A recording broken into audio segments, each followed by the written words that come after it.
Bonjour à toutes et à tous, bien sûr, je sais vous êtes toujours très nombreux à suivre cette émission qu'on appelle Tosolo la politique émission Nabino, avec votre chaîne officielle PNTV. Aujourd'hui, le 16 janvier, le 16 janvier, nous sommes célébrés. Liwa ya commémoration ya papa Nabiso, musée de Laurent Désiré Kabila. Lelo, nous sommes à palais de la nation. Awa, toye na mausolée à chef de l'État, ancien chef de l'État Nabiso, le roi Musée a libéré Biso. Na Maréchal Mobutu akendaki na Maroc et tika kenda kokufa. Merci beaucoup Torozonga pour nous recevoir là-bas. Interview pas Batou et puis par après Torozonga pour nous désannoncer émission ningi tomesana. Ciao. Mais il ne faut pas oublier, faut s'abonner à notre chaîne officielle PNTV officielle. N'hésitez pas à liker nos vidéos s'il vous plaît. N'oubliez pas de vous abonner et d'activer la cloche de notification.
l'État, avec l'expression de nos hommages le plus différents.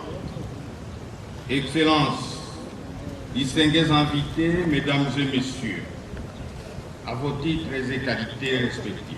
Pour notre grande nation, le Congo, pour ses dirigeants, nous demandons que l'esprit qui avait habité Saint-Laurent Désiré Kabila puisse aussi habiter à nous aujourd'hui, pour que nous ne puissions pas regarder nos intérêts, mais que nous regardons ton intérêt, Dieu, de voir que toute la richesse que tu as donnée dans ce pays puisse profiter à tous et à chacun.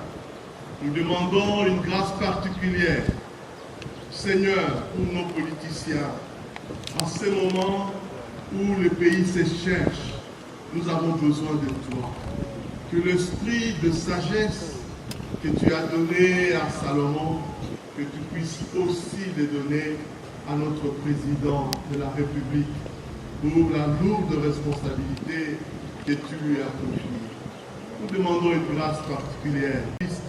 L'amour de Dieu notre Père et la communion du Saint-Esprit nous accompagnent au nom de Jésus. Amen.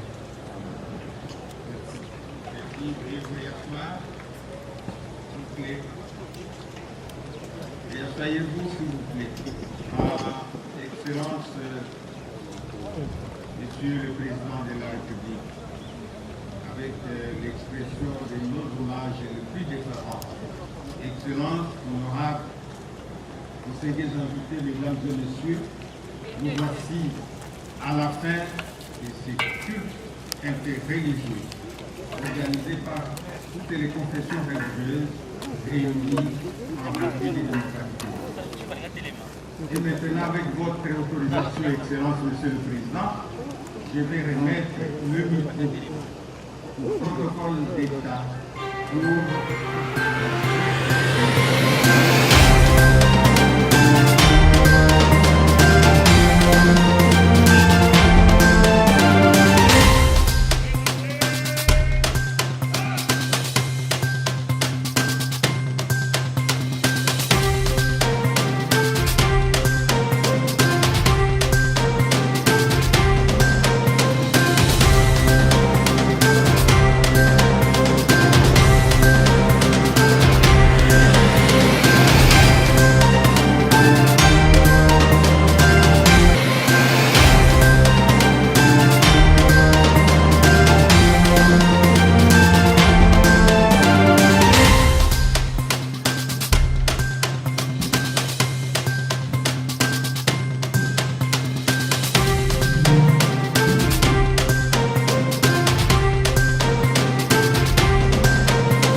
Président Mobutu, Mouzé m'avait appelé en première ligne pour animer la radio politico-militaire.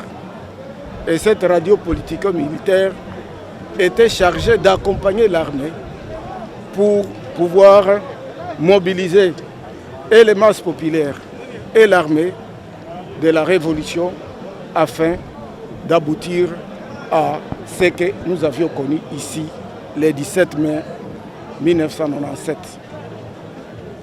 Et quelques temps après, Mouzé n'a pas duré. Et comme vous le savez, sa révolution était une révolution pardon. Il n'y avait pas de rancune, il n'y avait pas de rancœur. Pour lui, c'était de rassembler tous les Congolais pour qu'on puisse aller de l'avant et arriver à construire ce pays. Parce que pour lui, la première révolution, c'était le bien-être de la population congolaise. Et à cette époque, vous vous rappellerez que quelque temps après avoir mis ses pieds ici à Kinshasa, il a créé la monnaie, le franc congolais. Après le franc congolais, il fallait moderniser l'armée, il fallait conscientiser les peuples dans le cadre de la révolution du ventre, c'est-à-dire l'agriculture, c'est-à-dire l'alimentation des masses populaires. Aujourd'hui, quel est le message que vous pouvez donner à la jeunesse congolaise? Parce que Mouzé disait, prenez-vous en charge. Donc, il voudrait dire que les jeunes puissent demeurer dans l'esprit entrepreneurial. Qu'est-ce qu'on peut avoir aussi votre point de vue comme un message pour la jeunesse congolaise? Mais la jeunesse congolaise doit prendre cet exemple de Mouzé Laurent Désiré Kabila. Donc, construire le pays, n'avoir pas la haine et la rancœur, suivre de pas à pas la révolution de la modernité, construire des routes, construire des chemins de fer, savoir mettre sur pied une éducation solide pour la jeunesse. Et que c'est là la base de la prospérité, c'est là la... Nationaliste lumumbiste, et principalement pour le parti lumumbiste unifié Palou, Mouzé est lumumbiste comme nous, et nous sommes venus et commémorer ses 20e anniversaire, tout en gardant ses idées forces de ne jamais trahir le Congo. Non, pour les messages pour les jeunes congolais. Les jeunes, c'est de s'approprier ces idées forces. Quand vous n'avez pas le principe d'autoprise en charge, vous n'avez pas le principe de patriotisme comme valeur, vous n'aurez plus l'État, vous n'aurez plus le pays et vous n'aurez plus le développement. Voilà donc Mouzé vous donne le principe du développement d'un État et d'un pays. Merci. A sacrifié sa vie, il a sacrifié toute sa jeunesse pour la libération de ce pays. Chasser la dictature, libérer le peuple, insuffler la démocratie au pays Voilà, aujourd'hui, nous commençons à bénéficier de ce combat. Parce que nous venons de connaître 3 cycles électoraux à travers son fils, nous avons dit Joseph Kabila Kabange, qui a finalement cédé le pouvoir par une passation pacifique. Maintenant que la démocratie est sur pied, nous pensons que les nouveaux dirigeants du pays vont suivre cet exemple. Comme Mouzé l'a dit, organisez-vous, prenez-vous en charge. Nous pensons que c'est là le slogan éternel pour tous les Congolais. Est-ce que l'idéologie des Mouzé se pérennise? Merci beaucoup. Beaucoup de témoignages que c'est un grand combattant, un grand patriote, un grand nationaliste et un homme exceptionnel pour le Congo qui est venu réellement libérer le Congo. Et qu'aujourd'hui on est satisfait que ce soit son fils qui l'a succédé, qui a aussi maintenant confirmé la démocratie que proclamait Mouzé par l'alternance. Nous avons donc, en tant que PPRD, assisté au moins pour la première fois que le président qui a succédé à Joseph Kabila a participé à cette manifestation. Parce qu'avant, on pouvait croire que les Raïs participaient parce que c'était son père. Mais maintenant, aujourd'hui, je crois que tout le monde comprendra que Mouzé Laurent Désiré Kabila, c'est un patrimoine national. C'est sa philosophie, la doctrine pour la démocratie, pour l'autoprise en charge, pour l'amour de la patrie, pour que jamais personne ne trahisse le Congo, puisse être pérennisé à partir de ces jours comme philosophie de politique dans notre pays. Que les partis politiques, parce qu'on est revenu là aussi par ce qui est en train d'être vécu au niveau de la classe politique, la transhumance, alors qu'ils ont été élus sur base des mandats. Je crois que la journée d'aujourd'hui, c'est encore un signal fort pour que les gens reviennent à la raison et que les gens se rappellent que notre démocratie n'est pas à crise. Il y a une constitution que tout le monde doit respecter. Il y a un règlement à l'Assemblée nationale que tous les députés doivent respecter si nous voulons reconstruire le Congo, si nous voulons nous démocratiser le Congo, développer le Congo. Il nous demande de nous prendre en charge. Effectivement, tout ça rentre dans les mots démocratie. Merci beaucoup parce que je savais que vous étiez très nombreux à suivre cette émission qu'on appelle Action News. Action News, votre émission de fidélité, votre émission que vous suivez chaque jour. Nous sommes avec vous. Et si awa touti aussi sama mnyoso boyoki chef de l'État Betty Masolo boyoki chef de l'État Lobby to sali mambo nyoso taki lango posa koloba ya kosala to interviewer batu biso na bino to kutani bongo la semaine prochaine pour nous continuer mission na biso to solo la politique avec invité à Sika. Check.